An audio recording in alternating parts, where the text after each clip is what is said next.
Magandang gabi mga kababayan dito sa ating YouTube channel sa pagpabalik ni Liba, no? Maraming salamat mga kababayan. Sa mga OFWs, magandang gabi sa ating lahat, no? Dito tayo sa YouTube channel, no? Shout out mega love sa ating mga followers, viewers sa nagmamahal kay Tatay Duterte, Sara Duterte, no? Shout out.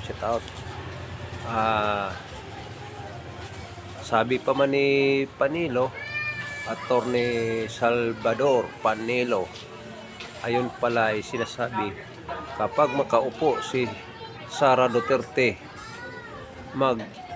magbalikan naman ang mga kakampi ni Duterte. Naku po, paano na ito, ano? Magbalikan na ang mga Duterte, yung mga dati. Ang resulta, ang mga Duterte nga bumaliktad kay Duterte, yun na nga sinasabi ko, babalik, no? So mga kababayan, ito ang pagbigyan nating pansin o reaksyon, no? Para sa ating mga mga legacy ni Duterte, Sara Duterte, no? So sana ay magiging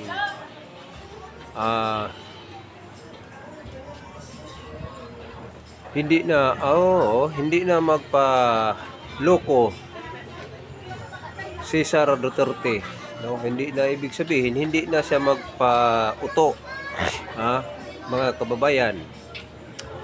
Ang di pa makapag-subscribe, mag-subscribe na kayo sa ating channel, YouTube channel Daniel Liba PH. Sa iyong pagsuporta, kami po ay nagpapasalamat sa inyo mga kababayan, no? Okay, tuloy tayo mga kababayan. Nagagulat na ang mga supporters ni Marcos admin. Ako po magbaliktaran na, sabi ni Sir Panilo, Salvador Panilo, ang tagapagsalita ni Duterte dati, no? Mga kababayan, ay ituloy na natin to sa pamagitan ng pagsalita natin sinasabi na gulat ang mga senador. Nag-alanganin sila, pipirma ba o hindi, no? So kung hindi sila daw pipirma,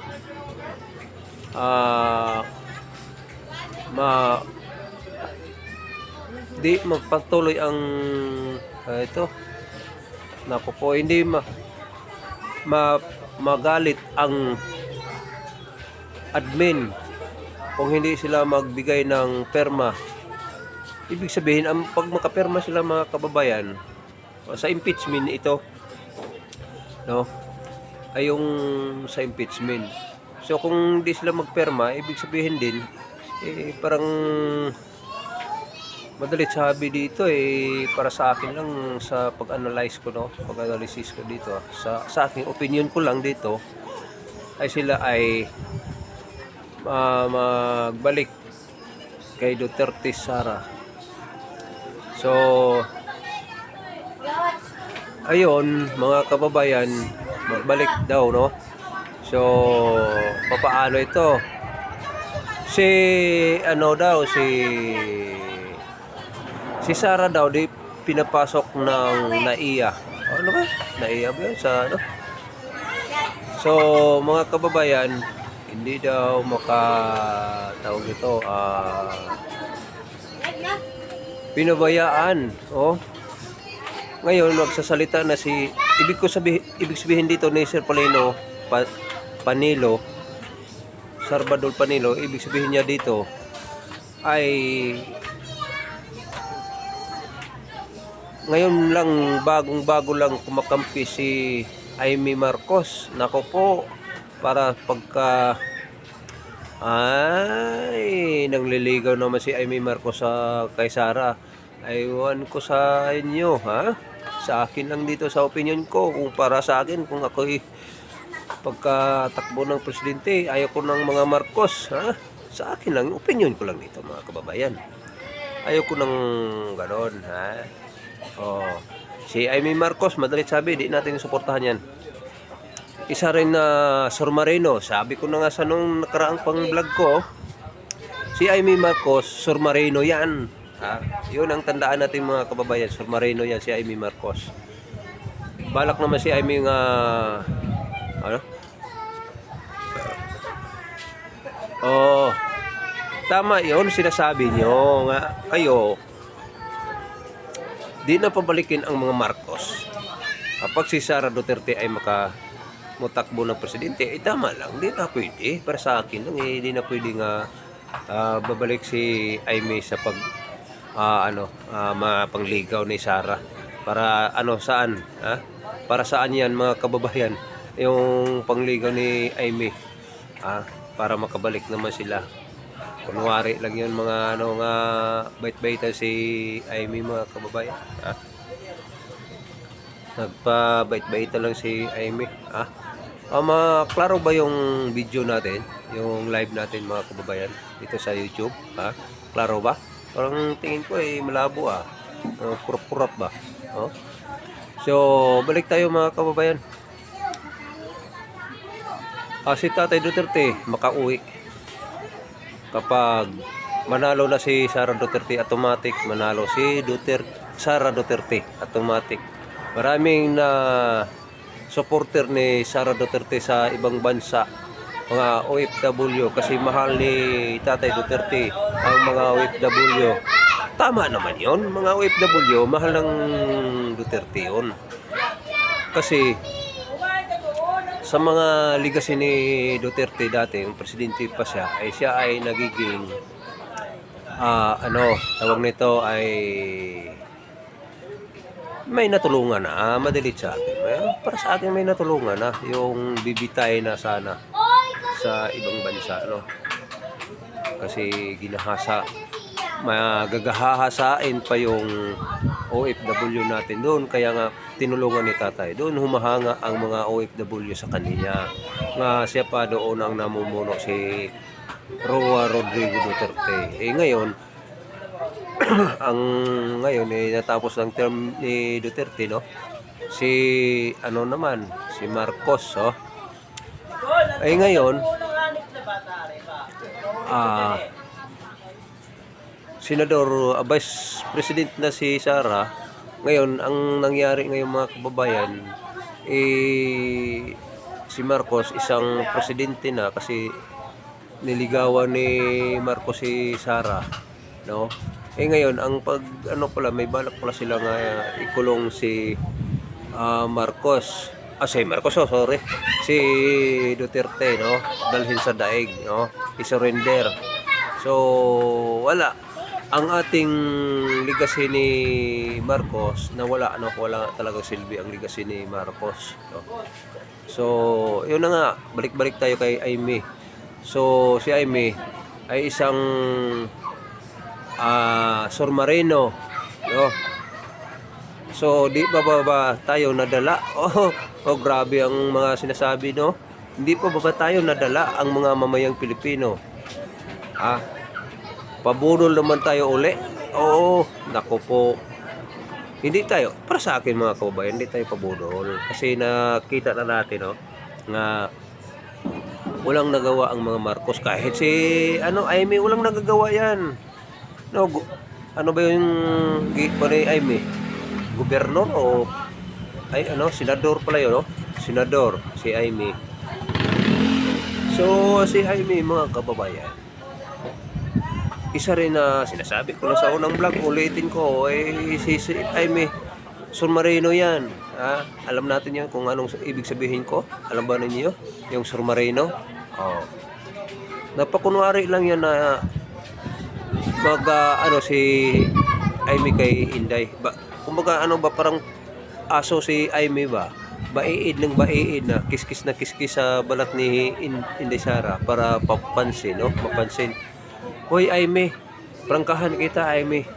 hindi ka na manalo. Kayong mga Marcoses, kapatid ni Marcos Jr., kahit saan sa inyo, hindi na kayo makabudol sa mga Duterte. Para sa akin lang yung mga kababayan, yung opinion ko lang ay hindi ko talaga gusto kay Aimee, no? Tsaka naranasan na natin mga kababayan, no? Nabudol tayo. Grabing budol natin dito sa Bongbong Marcos, no? Bakit hindi nabudol? Tanungin natin, nasaan ang pera sa flood control, be? Ikaw ay may nagpunwari ka, ha?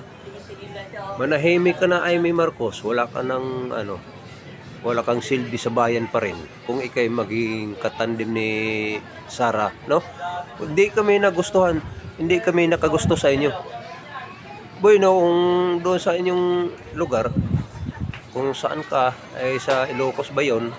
Di manalo ka doon. Pero sa mga pero maraming sa Ilocos nga sino ba yung kakontra niyo doon sa Ilocos Norte, South? Si tawag nito si Boy ini. Si kuan. Putik nito si kuan.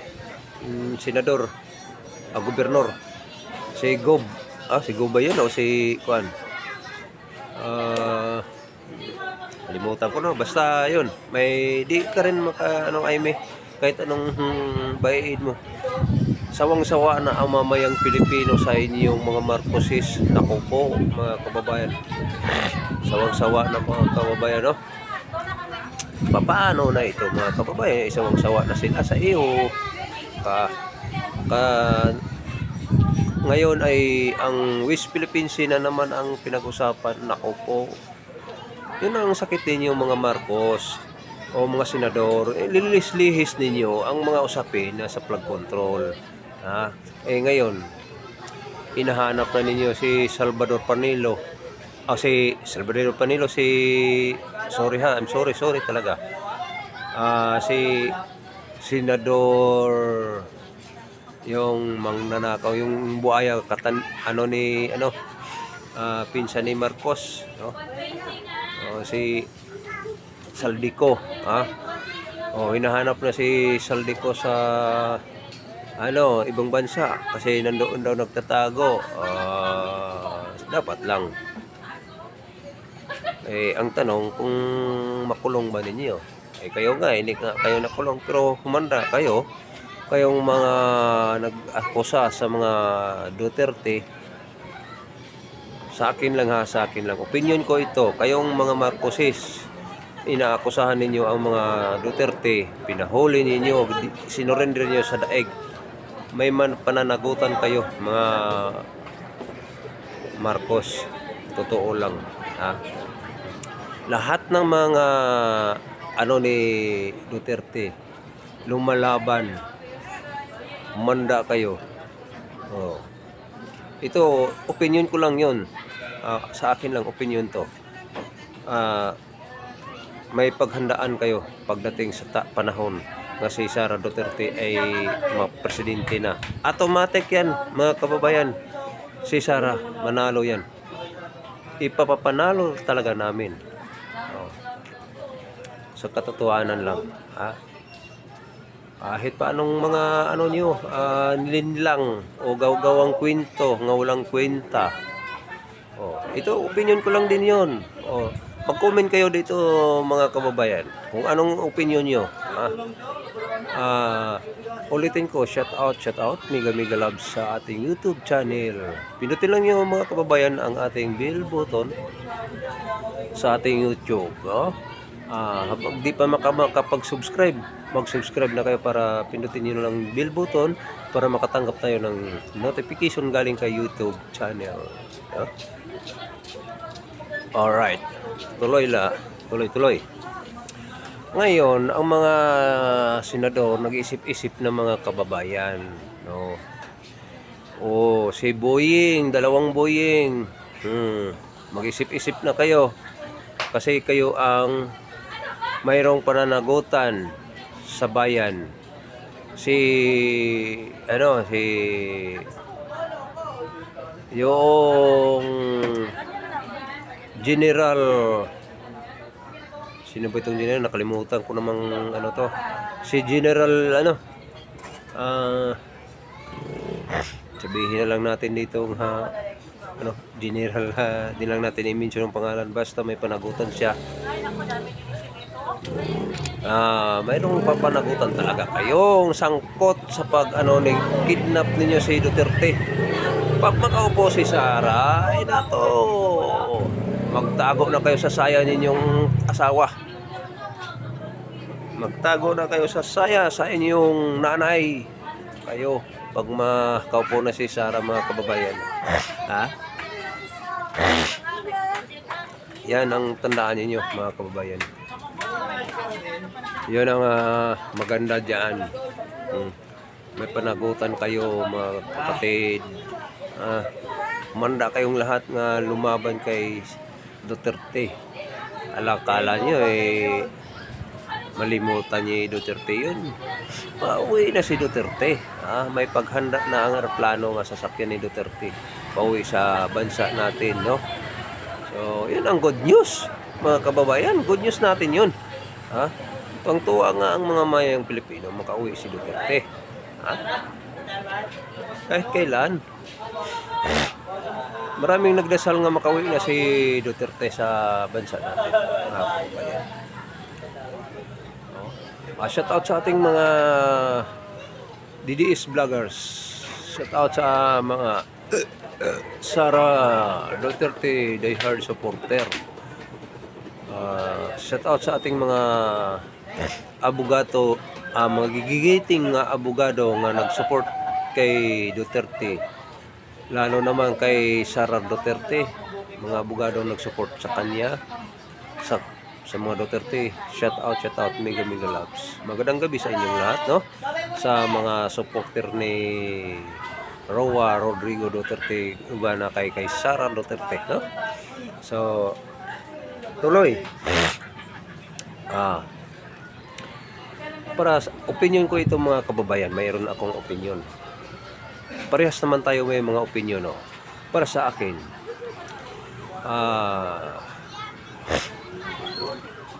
ang magandang ikatan ni Sara, yung si Dante Marcoleta, ang pagka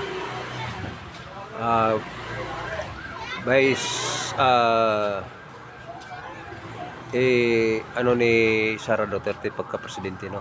Si Dante Marcoleta pagka vice presidente, no? Yun ang maganda kasi matalino. Yun ang maganda dyan. Sorry mga kabayan, sinisipon ako.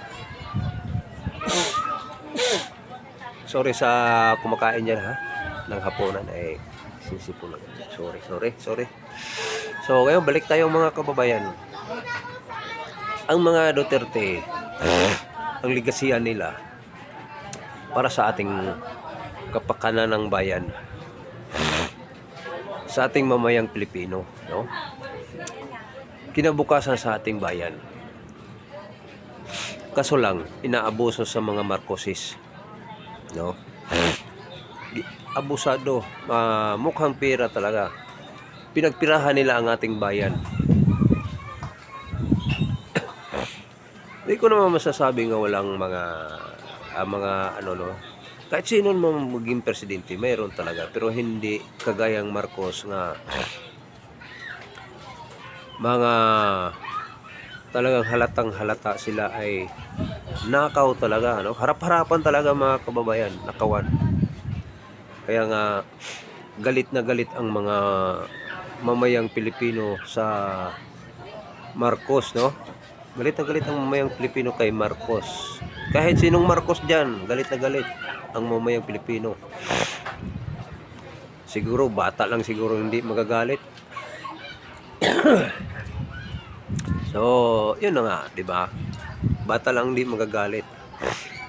Pero mag-edad na 20, 30 plus, yan, maramdam na nila ang sakit ng hirap sa ating bayan. Bakit? Wala na. Kumbaga sa para sila ang may pag-aari ng bansa natin, no? Ngayon, pag-aaway-awayin pa tayo sa ibang bansa, no? Ipaglaban-laban tayo nila. Pagdating maglaban lalayas naman yan sila, mga kababayan. Doon yan maninirahan sa ibang bansa, yung mga Marcos. At saka talaga dugo nila yung mga mangnakaw, no? Dugo talaga nilang mangnakaw, dugo nilang mga api sa ating mamayang Pilipino, dugo nilang abusado sa inaabuso nila ang ating bansa, no? Dugo talaga nila yan, lahi nila yan, mga kababayan. Sila may mga sa pangluluko, panlilinlang sa ating bayan, no? Hindi mo nasasabi nga sila ay naglilingkod sa totoong hindi, talaga nga hindi tama. Hindi totoo nga naglingkod sila sa bayan, kung hindi totoo sila ang mangnakaw. Oo, tama yun.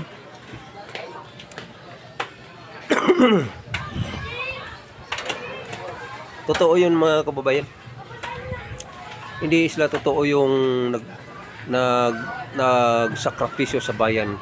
Ang sinakripisyohan nila nga ubos yung pera sa kaban ng bayan ng Pilipino. Tama yun ito ito sa opinion ko ito, mga kababayan, no? Hindi naman haka-haka lang ito. Totoo yun may ebidensya naman tayo. Yung flood control nasaan na? Bakit napunta naman sa West Philippines So nilihis-lihis nila, mga kababayan. Mga kababayan, no? Na kasi mga mga ligasiya nila yun. Kasi pag isipin mo, mga kababayan, tandaan natin, mga kababayan, ang mga Marcos, kinukuha nila ang pera tapos pinundo nila doon sa ICC, no? Pinunduhan nila ang ICC kasi para akala nila ay hindi makauwi si Duterte, no? Doon sila nagkamali, mga kababayan. Doon sila nagkamali, mga kababayan, sa mga balak nila nga i-kidnap si Duterte, no? So ngayon yun na nga, mga kababayan, kayo po ay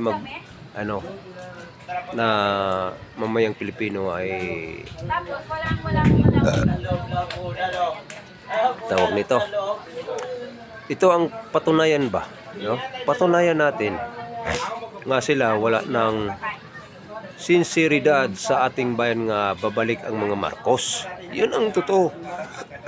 Di tayo papayag, hindi tayo paburol kahit sino sa sunod na mga henerasyon nga sinong uupo sa mga kung matapos ang term ni Sara Duterte, no? Hindi tayo papayag, mga kababayan, nga magbalikan na sila uli. Kasi ganoon pa rin ang mangyayari yan. Lilimasin nila ang pera ng kaban ng bayan. So maghihirap ng ating bayan uli. Hindi tayo papayag. Yun ang mga natin, no? Kasi mga oligark ang rin sa kanila, nagdikta ang mga oligark, no? Oligarkiya, yun ang nagdikta nila. Kasi kay si Presidente Duterte, hindi nakapurma ang mga oligarkiya kay Duterte, nga siya pa ang namumuno. Lalo na kay Sara Duterte, kung siya ang makaupo sa pagka-presidente, ang mga oligarkiya hindi na makapurma yan. Tandaan natin yan, mga kababayan. Kaya magbaliktaran na ang mga kakampi ni Duterte. Di ba dati kakampi ni Duterte yun? Ang kakampi ni Duterte, 'di ba napunta kay Bongbong Marcos. O babalik naman yan dito, maging kakampi naman ni Duterte muli o ni Sara. 'Yun ang tandaan natin mga kababayan, ha? Kung na kung nakikita niyo yung mga ilang araw mga kababayan, hindi kay ilang araw lang, ilang buwan nga panay-panay nagrarally, may karaban pa no. Motorcade pala. Oh, hinaharang no, 'di ba? 'Yan ang tandaan natin mga kababayan, hinaharang nila. Oh, 'yun ang mga ligasiya ng mga Marcos, ligasiya nga pang budol, ligasiya nga pang distroso, no? Sa ating mga motorcade nga kaano ni Sara Duterte. 'Yun mga kababayan, no? So papayag ba tayo mga kababayan kung mangyari yan? Ha? Hindi tayo papayag mga kababayan. So, magandang gabi sa lahat sa ating mga mamayang Pilipino. Shout out mga loves. Lalo na sa ating OFW. Magandang gabi sa lahat. Maging maingat kayo dyan sa paghanap buhay. Sana ligtas kayo sa sakuna, no? So, I love you to all, Tatay Digong. I love you to all, Sara Duterte. Ipanalo ka namin. Ha? O, sabi dito, ipanalo ka namin. Sabi dito. Mahal ang Duterte family. Mahal namin. O, maraming nagmamahal kay nila ni Duterte. Buong sambayan ng Pilipino nga nagmahal nila. Ha? Buong sambayan ng nagmahal nila. Buong bansa nga nagmahal kay Duterte. No? Doon nga sa ibang bansa nga maraming mga OFW natin doon. Milyon-milyon. Maraming nagmahal kay Duterte. Oh, diba? So, ulitin ko, ang hindi pa nakapag-subscribe, mag-subscribe na kayo dito para makatanggap tayo ng notification pa sa ating mga ina-upload. Madali kayong makatanggap sa ating ina-upload, no? So, shout out sa ating mga shout out dyan sa anak ko nga si Trisita Beltran, no? May ano pala siya, vlog, no? Shout out kay Inday Trisita Beltran. Tuloy-tuloy lang Inday Beltran, no? Sa sa mga ligasiya mo rin, no? Kasi alam ko may pangarap ka sa buhay nga ikaw ay, alam ko naman na nagpakatapos ka sa pag-aral mo, no? Huwag ka lang magpakawala sa pag-asa sa God, no? Ang importante na mayroon kang mga pangarap sa buhay, at saka ang number one, Inday Trisita, sabihin ko sa iyo, no, na unahin natin ang God, no? Number one ang God, Jesus Christ, no? Shout out sa mga nag-support sa ating mga sa YouTube pala, oh. Shout out sa ating nag-support sa ating YouTube. Magandang gabi lahat sa nasuporta sa ating YouTube channel.